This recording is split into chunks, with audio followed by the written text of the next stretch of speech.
wordka 2010 navigation pane waxaa lagu raadiyaa tags cayiman ama haddii kale waxaan ku raadin karnaa navigate ku samayn karnaa page ama qayb ka mid ah sectionka documentka hor yaala ama document kasta oo ahaaday anagoo adeegsanayna markaa waxa la yiraahdo focal scroll bar oo qaybta hore aan u soo sheegnay waana qaybtan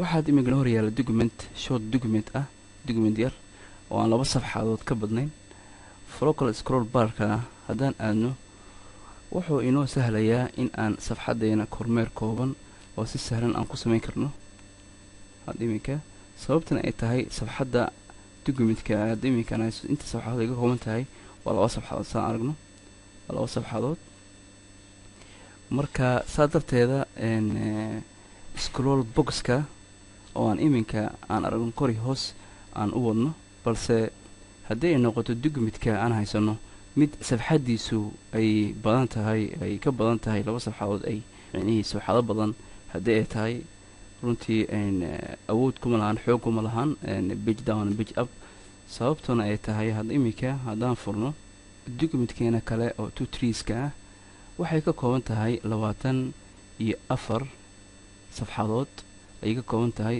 saan aragno scroll focal scroll barka oo qaybta scroll boxka in uu yar yahay hadda imika uu yar yahay sidii hore oo kale maaha halkaana waxaa inaga muuqdaa in safxadaha ay badan tahay saadateeda uu yaraaday iminka haddaan isticmaalno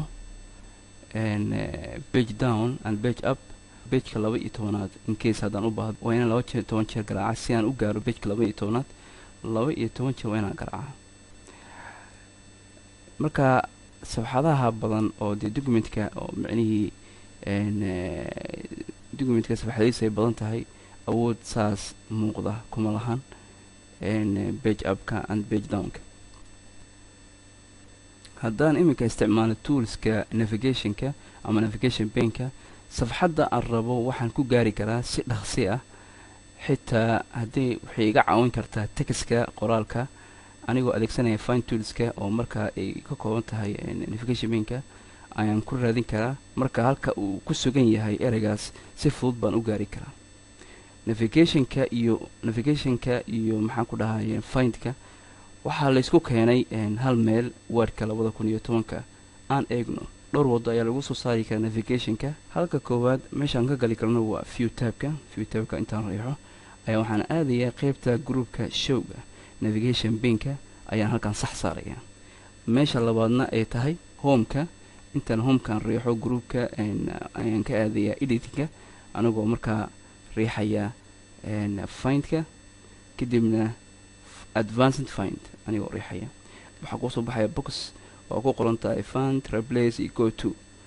balse aniga waxaa ka galinaa hadda imika waxaa rabaa in ay dhaxdan aysan ii fadhiisan oo geeskan bidixda inuu ii fadhiisto marka waxaan ka galayaa qaybta viewga ayaan aadaya viewga marka aado waxaan saxa saarayaa navigation paneka qaybta showga groupkaas haddaan u sheegnay kadibna saxda markaan saaro dhankan ayuu iga soo baxayaa navigationka paneka markastana markaad saxa saartay navigation paneka dhanka bidix ayaad ka arkaysaa mar walba halka ugu horeysa ay meesha ku qoran search document ayaa waxaa ka raadin kartaa qoraalka aad doonaysid oo markaa aad rabtid inaad searching ku samaysid ama raadisid ayaa lagu qoraa waa qaybta searchinga waa qaybka raadinta halka ka hooseeya saan aragno waxaa ka hooseeya searchiga 3 tabs oo ay ku saamaxayso inaad documentkaaga aad ku raadisid page ahaan haddaan rabo inaan tagska pageka 12aad simply waxaan aadayaa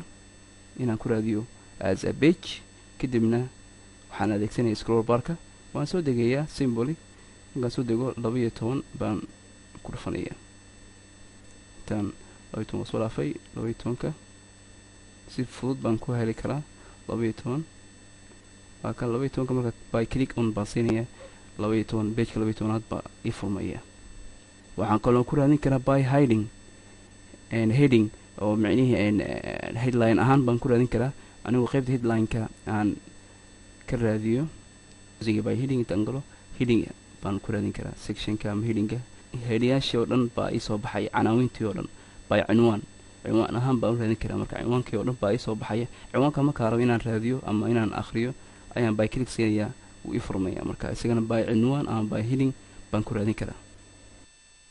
jabtarka 6aad ayaan waxaan ku raadin karnaa ama ku baranaynaa insha allah in aan ku barano headingka styleka. hadda iminka waxaan ku jirna waa jabtarka 1aad qeybtiisa 5aad. marka haddii aan ka hadalno taabka dambe, isagana waxaa lagu raadiyaa erayo cayiman, sida haddii iminka haddaan rabno inaan markaan ku dhufto for example haddii iminka waxaan ku qorayaa part time.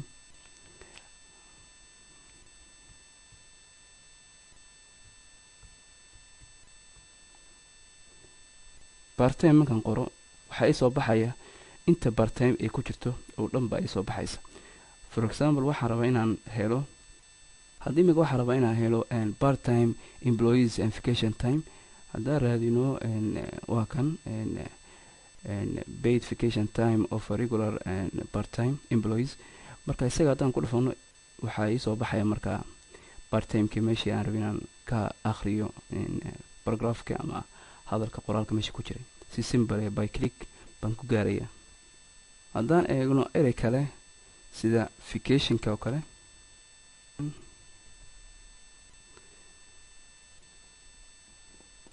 waxaa ii soo baxaya vacationkii oo dhan 25 ayaan aragnaa matches. kabacdi haddaan rabno sectionka inaan ka raadino vacationka, waa kan by click baan siinaya. kabacdi sectionkiisa ayaa ii soo baxaya ama qeybtiisa ayaa soo baxay by section. haddaan rabno inaan u raadiyo, haddaan rabno inaan u raadiyo by pagekaan aadaya, waxaa ii soo baxaya saan aragno pageka ay ka kooban tahay vacationka. saan aragno pageka 1aad iyo pageka 2aad iyo pageka 3aad inay meesha ka maqan tahay. pageka 4aad ay kasoo bilaabanayso, sababtoo ah wuxuu raadinayaa page ahaan wuxuu u raadinayaa ereyga vacationka.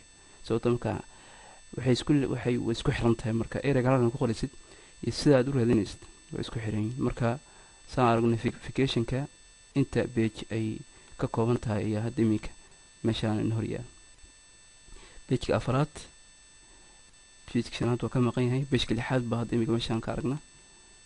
saasuu wadaya.